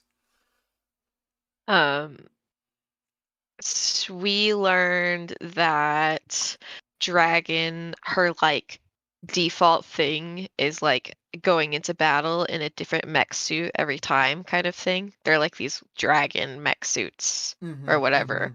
Um, and her shit is so good that even just her garbage that gets left behind is very valuable. Yeah, you can make a name for yourself with her leftover detritus. Yeah. And she's very it seems like she's very focused on justice. She does have to um like go along with whatever, whatever the justice system determines, but like she went so far as to testify on Paige's behalf, which like she's a very famous lady, you know. Mm-hmm. Um she's got but she still like puts aside time to like I guess just care about like individual parahumans that she doesn't even know. I love Dragon. Yeah. um I love Dragon yeah. too. Don't get me wrong. We I'm all fully in agree. favor of right. And she also designed the bird cage and like the uh containment foam and like the collar that Paige was wearing and all that stuff. Mm-hmm. Mm-hmm. Dragon said that she had to create an AI to help her with the design. So Hmm. she can do all sorts of different types of stuff. Because I mean, like, yeah, we see her do like basic restraint device. We see her do like the containment foam, which is like a crazy tech of like unknown origins. We see her do like the mech suits, the Hmm. vacuum of the prison. It's just like any goddamn thing, you know? Anything really. Um, Something else like I feel like we should note is like her interesting approach to like greeting all of the prisoners one by one and telling them what their chances of escape are is like insane, uh, in my opinion. Well, Um, she even says like, you understand why I'm telling you this, right? To try yeah, and she just doesn't want them to fuck up her prison trying to escape when like she knows that they can't. yeah. Exactly, and it's not bluster either. I don't think that she's lying about anything. Yeah, I don't think so. Yeah. Anyway, do we want to move on to? We're gonna move on to Lustrum. I kind of said what I Yeah. was gonna say earlier. Um, that she's supposed to have been the leader of a violent feminist movement. Not gonna get too into it, but she's an example of someone who had negative propaganda used against them, and then another parahuman whose downfall revolved around unintended consequences, and not even like the same type, like not I don't understand how power works, but like just of being a symbol and then of being used as like a lightning rod for Mm. stuff and Hmm. whatever. And again, it's like she is a background character of a side character's story, and I still like think she's really cool and like interesting, Yeah. because she's kind of a bit player in Nailbiter's story, um, who again unnamed in this chapter, another tragic villain, doesn't get like that much total screen time, but still like really interesting. So Yeah. She doesn't really do anything, but she is like guarding the woman's whole area. yeah, she's someone I wouldn't want to fucking fight. Yeah. And then there's Marquis, which I didn't cover him at all because it was just kind of exposition to get us ready to know Marquis, because he is a little bit more important in the story. Um, Mm-hmm. and he is the leader of Lung's cell block. Lung says he doesn't like him, but like he thinks he's fair or whatever. Um, which he's good with. And he's from Brockton Bay as well. And so he's kind of buddying up with Lung because he wants to know what's been going on there. Yeah, yeah. Um, Lung says he's given me his favor or something really close to that, and it's just like the main way I read that is he's basically, from what we know later, Lung is basically on the level of being like a lieutenant to Marquis without actually being in the org chart of Marquis. You know, Yeah. so like that's something where Marquis is really smart about power dynamics, and that's why he's able to handle Lung in a way that doesn't offend Lung, while like Nobody else balance knew of that. powering. Well, not yeah, not only that, but also like doing the balance of power thing where like your lieutenants aren't like, so this guy who's not even like one of your guys gets to be on like our level basically. You know, there's nothing like Uh-huh. that comes up because Marquis has enough like clout and like deftness to be able to like deal with it. Hmm. So yeah, Plastic Wenye. I put spooky ghost, Gaelic, cigarettes. Yeah, Yeah. And likes TV, right? yeah, Because she said she liked her after she liked Bakita after she could fix all their TVs. Yeah. It is really brave of them to put TVs in there with all those tinkers, but I guess if they took apart the TV, everyone else would beat the shit out of them. Yeah, and I think the idea is that like she could still just like I don't know, do some countermeasure in the room. Hmm. Cuz like they specifically said like with monitoring Bakuda's chances are like cut in half basically for Yeah, escape. So, yeah, a lot lower. I was just gonna read this whole excerpt about the Bauman prison. oh yeah, yeah, for sure. So this is where this is just the explanation. And some people think that like it's a lie, like the setup of it is a lie, but the people that think that are kind of regarded as crazy. I think somebody later is like, "Oh no, it's really tiny. Like they just shrank us all down." Yeah, that's teacher, but teacher's like a fucking moron. Is that who what That's teacher says? literally what teacher says. He's like, Oh, that's "We're so we're all funny. shrunken down. It's like size warping technology." I feel like he knows that's not true and he's just saying it Yeah, just to fuck with everyone else. Because why would he think that's true with like the people his like connections or whatever? yeah. And like for Um, like we literally never get confirmation if he's wrong or not. It's just he's such a dumb asshole that like no, yeah, it would be silly if they were right. Because why would he be right? plus it would interact with a lot of Okay, powers so weird, I think. So, yeah, Dragon says the bomb and detention center is a structure so complex I had to design an artificial intelligence to put it together. It's situated inside of a hollowed out mountain, the walls of which are lined with layers of ceramic of my own design. Each such layer separated by volumes of dormant containment foam. If you punch a hole in the outside of the mountain, you'd only wind up with more foam than you knew how to handle. oh my That's the god. mountain. Huh. Sorry, I just made a mental connection. I think But okay. she might have designed this ceramic with help from like designs from Sphere because Hmm. he makes like these ceramic things that can like contain or keep out like really harsh environments. And he Oh, used to yeah. be like a good guy, and he specifically had technology that interacted with vacuums because he was trying to build the space base Space. on the moon. And later on in when you see like them come up against that kind of ceramic, when they try and destroy it from the outside to get in, it explodes with this like sort of ice stuff that generates out of the wall. Remember that? Yeah, that sounds really similar. Yeah, so it sort of seems like this was a spear design that she took and like rebranded.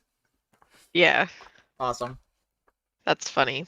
Okay, so then she goes on to say, the prison itself is nicknamed the birdcage because it's suspended in the center of an empty mountain, hanging only by the same network of tubes that supplies prisoners and food to the cell blocks.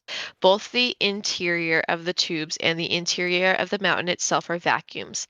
Even if an individual were to have powers allowing them to navigate the vacuum, I have 3,000 anti-grav drones in position at any given time laying dormant in that lightless void, waiting for any single motion, energy, or air leakage to awaken them. Once awakened, a drone will move to the location of said anomaly and detonate. Many of my drones contain a loadout of containment foam, but others contain payloads designed to counteract various methods one could theoretically use to traverse the vacuum. Some are quite lethal. These are not the only measures I have taken, but it wouldn't do to inform you of everything I've done to secure this facility. Know only that your chance of successful escape is negligible, and the chance of you dying or being maimed for attempting it is much higher. And then she goes on to say that she will never ever intervene or like she won't be able to be like manipulated by anybody to help them with their escape. Yeah. Yeah. But yeah, pretty cool. That's the birdcage. It's in the Rocky Mountains or whatever the fuck. Mhm. We live near there. Um anyway. Um I kept like writing this section and like hearing it in sort of the cadence of a Stefan joke from SNL, and so I It almost has wrote it out that everything. way. Yeah. This You place should has have. everything. Low oxygen elevators, vacuum compartments, and more containment foam than you'll know what to do with. It's a technological wonderland for someone like Bakuda. She has yeah, she was having the best time in here before the whole lung thing happened. And yeah, I mentioned how it was a self-policing, no personnel prison. Yeah, that's the it's a little fucked up, okay? Mm-hmm. I mean, Um, definitely. oh, that was something we didn't talk about is the three strikes law. Man, I love that the three strikes law is brought up so much in Worm because I hate the three strikes law. Um, And I'll it's just super so like fucked up in real life too. just a quick over yeah, and it's like the same as the real life one. So because like an overview, the first strike has to be a violent felony, but the second strike does not have to be violent, and the third strike doesn't even have to be a felony. So it's like really fucked up Right, because right, yeah. people have gotten life in prison for situations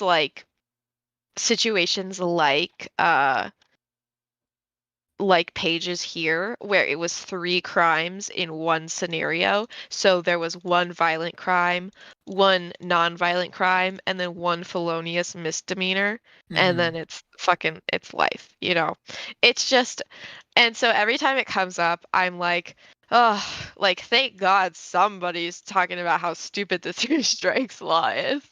Right, yeah. And I mean, it was all part of the like '90s war on crime stuff. And if America does was a war on things, that war on the thing will be actually a war on the American people.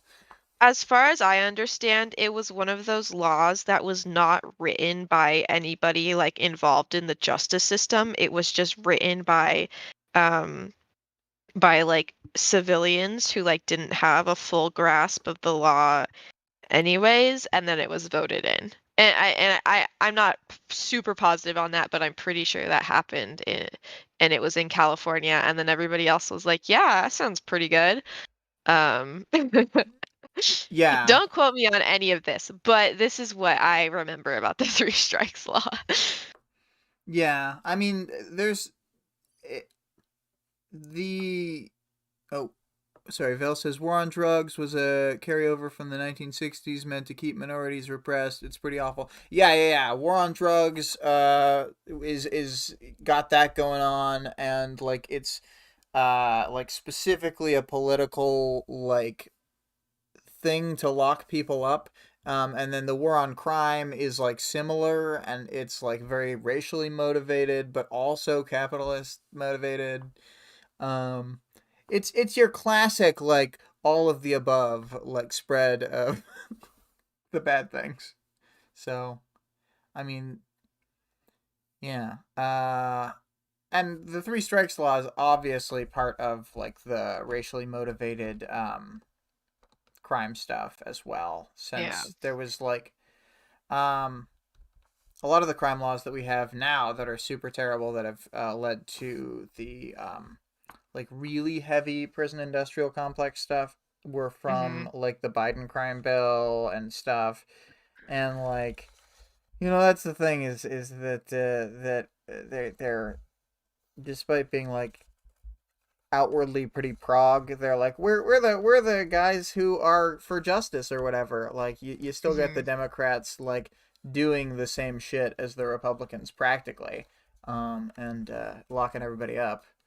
Yeah. It's one of those like shady situations. Like the three strikes law originally was like proposed after like an actual like bad scenario, right? Where they were like this guy shouldn't have been let out of prison. He had done three violent crimes before that, whatever. And then he did another one and people were like, "Ah, man, you know what we should do?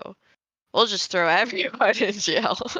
Yeah, and Uh, Vale's making a good point. A lot of the reason why this stuff works how it does is because of selective enforcement. They mhm. like, I don't know. Let's say that a hero cape does the same thing, the same exact thing, but they find a way to worm their way out of it. You know what I mean?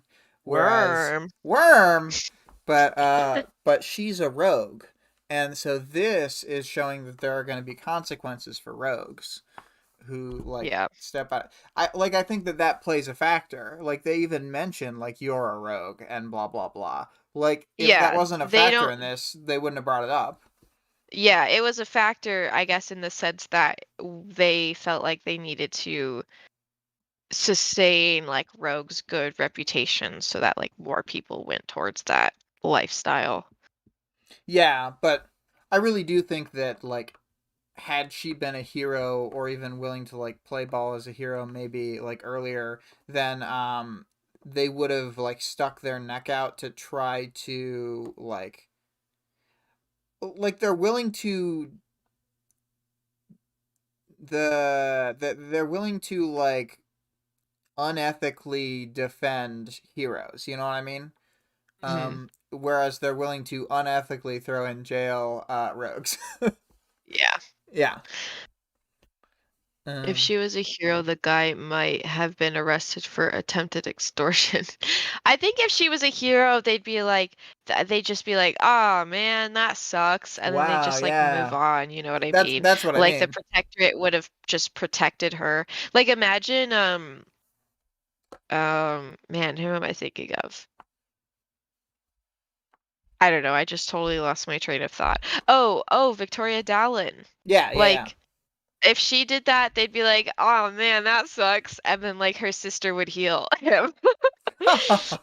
Um, it would have just like worked out okay. And that's what's so interesting about it is like that Paige does have like privilege in all these other ways. Like as far as we can surmise, like she is rich because buying powers is very expensive. Um, Right. and she's like white. She's in like a good situation. She's like in the public eye and like seen as a Like a good celebrity, person and yeah. before Yeah. this point. Yeah. For sure. Yeah. But she doesn't like that privilege did not transfer over in this situation. Right. Right. Oh, Greg gives us the. We have investigated ourselves and found no wrongdoing. Yeah, exactly. Um, I well, think. do we want to talk about our birdcage OCs? Yeah. Yeah. Okay, I feel bad because I like kind of did a joke and then like Vale and 2 plus 4 times 5 did like good ones.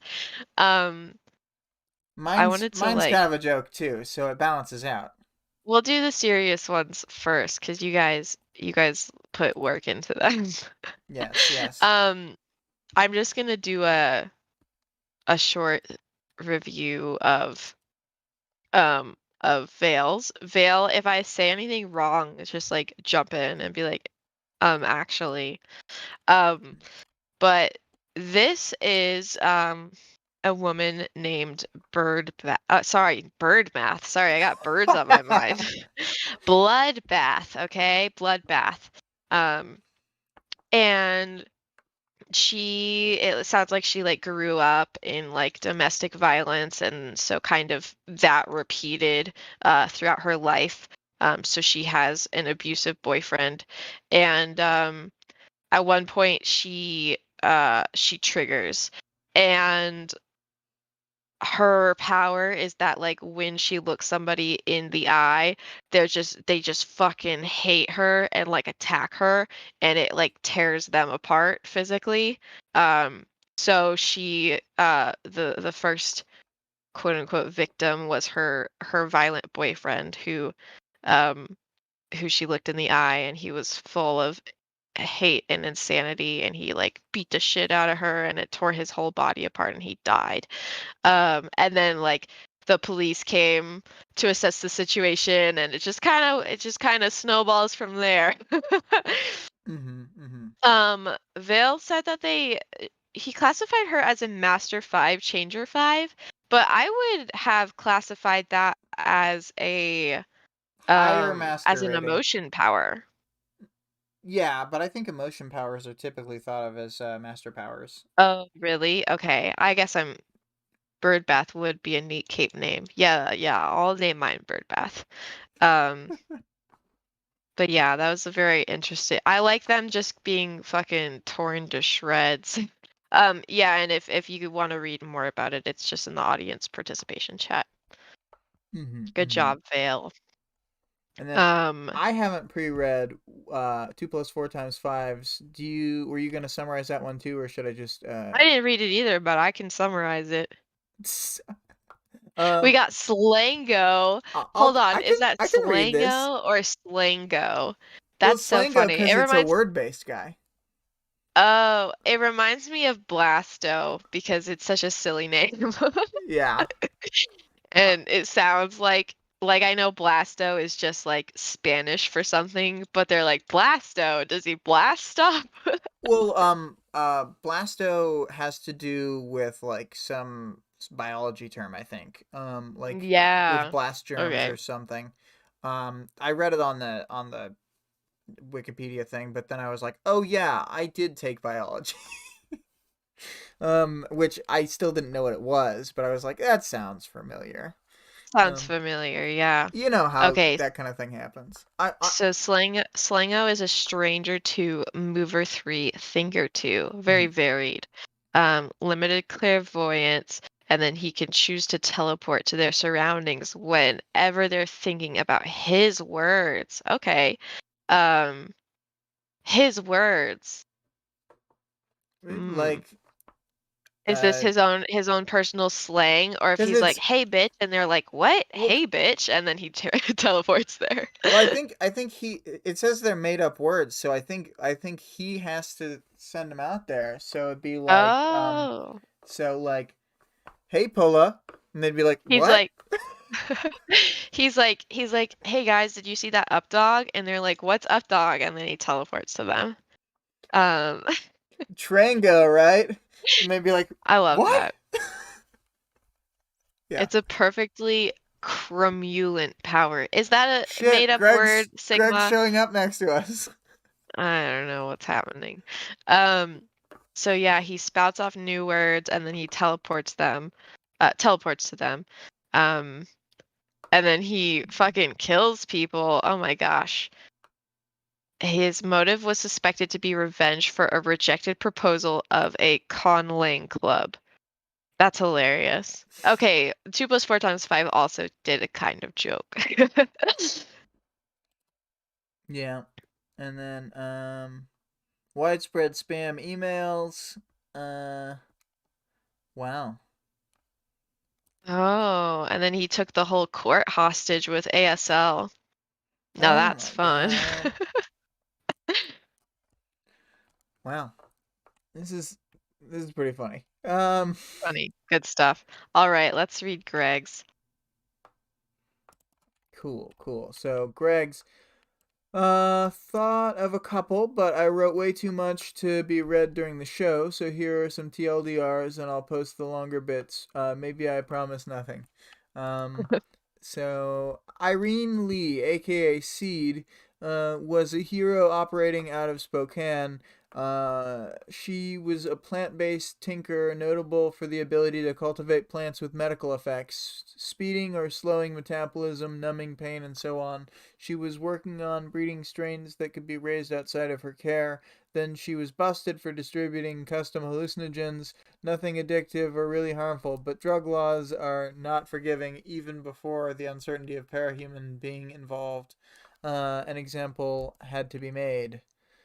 Um, and then, uh, yeah, that one's interesting. And yeah, that's another sort of like injustice one. I feel like that's gonna be like a lot of birdcage things is kind of like either really bad stuff or an injustice. Sorry, miscarriage of justice. Um, yeah. But Charles Mitchell, aka Halcyon, I don't know if I'm saying that right. Not a criminal, but a combination therapist, chaplain, and superpowered peacekeeper.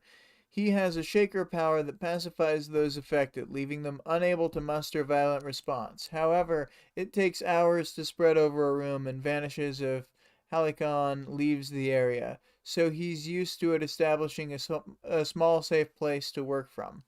He triggered during the brutal collapse of Namibia's government in the early 2000s. He was praised for heroically saving lives, but left scarred by witnessing so many that died just out of reach. He was driven to do more and volunteered to enter the birdcage. It's a one-way trip, so typically only the properly sentenced are allowed in. But his particular blend of skills, power, and passion convinced Dragon that he would be a stabilizing influence. Cool. Very cool. All Um, right, you want to go over yours? yeah, I'll go over mine, and then we'll do a reveal because I don't know what yours is, and you can read mine on the page. Um, by the way, if you have anything more copy pasted, I did kind of want these to like be have like a lot of the information that we use because I wanted to be able to like look back on them.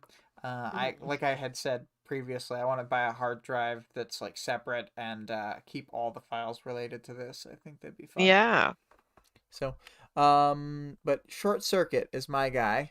Um, Breaker, when he panics, he turns into electricity and kind of shoots around. So one thing leads to another, and he's flying around zapping through people until there's a bunch of bodies. You know, just your typical parahuman story. Did they like trigger and then immediately accidentally kill a bunch of people? No, I think it was later. I think they were trying to keep it cool, but they got really startled probably. Um this is a guy with bottle cap glasses, probably looks like Oh my Bubbles from God. Trailer Park Boys. You know, really nervous. Wow. Um, Greg knows them. We're good. Uh Um, well, if you don't have anything else to say, I'll talk about mine. My guy, mhm, mhm, well, mhm. I don't have a lot of specifics, but as a young teen, he was in like a teenage relationship with a girl and was Mhm. very, very heartbroken when she moved away, felt really helpless and stuff. And one thing led to another and she died and he's like, "Oh, it's 'cause I wasn't around." And he triggered. Um, so he's a tinker, and he's kind of like a spatial tinker where he like uh he like has this box that he can go in and like teleport around. And the box is actually Oh bigger no. on the inside and stuff. So, He's always trying to date younger ladies. Like yeah, way and too so young. but yeah, when he triggered, he like kind of went crazy and he's like a spatial tinker and like everyone else knows that, but he like wastes away like attempting to like make time travel tinker stuff. Mhm. Mhm. Um Yeah, just kind of classic, like went crazy and three strikes law, like tried to be a vigilante, but like ended up hurting people. Yeah. Yeah. And his name is the Doctor. That's his Yeah. that's his cape name. Yeah. I can Yeah. picture him now. I can picture him now. Actually, I could He's see kind of it several different he's kind of costume cool and insane. possibilities. Yeah. Anyway, um, Greg says, "What a mysterious figure. I wonder who he's based on." I know. And you know what? I bet him and Ingenue are just getting along great in the birdcage. Probably though. Probably. They're both hopeless romantics. Mm-hmm. Well, that was great. Thank Um, you. oh, Vale says, "Doctor, meet Doctor Mother." Or Doctor Oh Doctor. man. Um, I feel Doctor would be all upset and have some yelled rant that he would yell at Dr. Mother. And then Yeah. he'd be like, "Well, this time we're gonna win or whatever." Guys, humans persevere. Blah blah blah. He'd say something like that, yeah. Say Um. something like that. But the I think we're done with the characters. Those were fun. Hmm. Um, I'm gonna go to the audience participation question here, which is what do you think of the birdcage now that you've seen a glimpse of it? And Oh, I love that place. we got I think an answer. Do we have well, Vale did say, "Oh, love it," and I think that that was based on the idea for the original characters. But I'm gonna choose to believe that Vale was saying, "Oh, love it" to Love the the birdcage. birdcage. Yeah. I mean, I'm a fan of the birdcage in the fact that it's like it is effective to some degree. It seems like they keep forgetting to catch the people who actually need to go there. You know what I mean? Yeah, yeah. It's really hard Yeah. to catch but not kill most of the people that you'd want to put in the birdcage in the first place. Yeah. So like a lot of the people who end up in the birdcage, it's like, yeah, I guess, you know what I mean? Like Lung and Marquis, I feel like are on similar levels. Like, yeah, they like to kill people and stuff. But like they're just kind of they're like now that they're there, they're just like gonna be there. Yeah. Um, you can think about like other people that they haven't yet captured, maybe some of the people in the Slaughterhouse 9, where like if they went there, they would wreak havoc. Well, I'm trying to think of it. Like, would they even care? Two, like, I think it's hard to say who would even do well down there because some people who seem Hmm. like they'd do well, there might, like, even Jack, just Glastigwenye could tag him. I think that she could override his kind Yeah, of I don't think Jack would unstoppability. make it, but I feel like most of the others would do okay. Charity, no way. That's not her name. Cherish. I think that if you put what's his name, if you put Crawler in there, then he would just like fight until he died.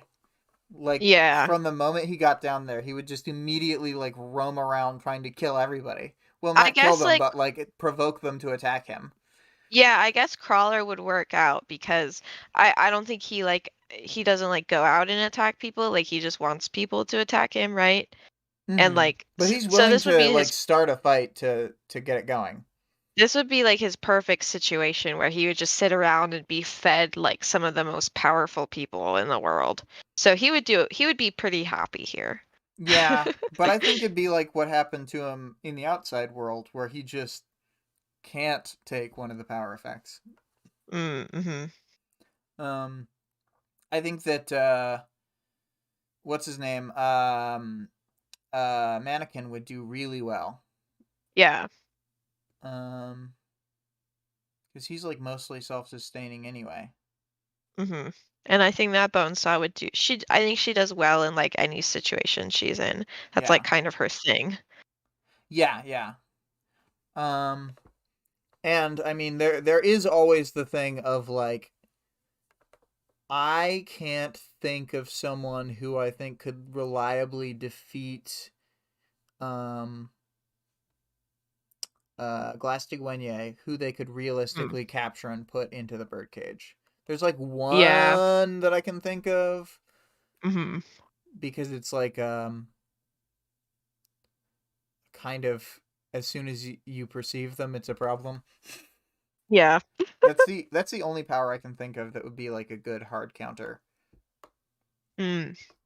Because everything else, she would just murder you. Yeah, if anything, it's gonna be a stranger, right? Yeah, yeah, I mean, I'm glad Plastic Wenya is there to keep things in uh in line. yeah, she kind of keeps things in line because yeah, she's crazy and she kills people, but like, Yeah, I think a there lot could of be worse. people who would want to start something wouldn't start something because she's there. Out of the people who are currently there, I think she's like bar none, that like undefeatable by the others. Yeah, Yeah, man, she's so cool. Um, good character. it's like a lot of the times I care like way more about like the conversations and the whatever, but there are some times when I'm just like, yeah, but it's just fucking cool because it's like a high power level. And yes, she's exactly Chris Pratt. Um, Yeah, just like Chris Pratt. Okay, bye, Vale. Thank you. Bye, Val. We are nearly over. I'm just Yeah, gonna we're read out done the anyway. 7.1 and 7.2 questions. It's a double question for that episode. What do you think about Alec not telling the group about his dad being Heartbreaker? And what do you think of Taylor's attempt at forming a real relation or a real friendship with Rachel? Yeah. So Perfect. I think we're basically done. Unless anybody has final thoughts, I'm going to begin reading out some of these links for a moment. Um, so the music on the intro and outro for Arc 6 is On the Move from the documentary music playlist by CO.AG Music. They do some great free music. Our Discord server link can be found in the description as well as the channel description. The author of the work being discussed can be supported on Patreon at patreon.com/wildbow. The full text of the work is available for free online at parahumans.wordpress.com. And there's also a fan-made audiobook of the entire work at audioworm.rain-online. Um, and still being a couple minutes behind on the cast, 2 plus 4 times 5 says, I highly doubt even Glass-Steagall would be able to beat Jack. Ah, Um, good one. but see, the thing is, I think that she could basically override his thing and tag him in a way that just directly steals his soul out of him. Um, I think there's just like enough of like if he's already in the situation of being in the birdcage, it's kind of too late. Mhm. Yeah, I agree. Um, I know. Parahuman Black Knight never dies in a parahuman fight. Um, but I'm starting up that outro music. All right. Thank you, Victoria, for being on this week. It has been excellent. Do you have any final words for the chat? Canary is a beta bitch. Canary joins the list with Vista and Grace and Cuff as total betas that Vic can't stand. Yep. All right, well, uh, I guess goodbye, everybody.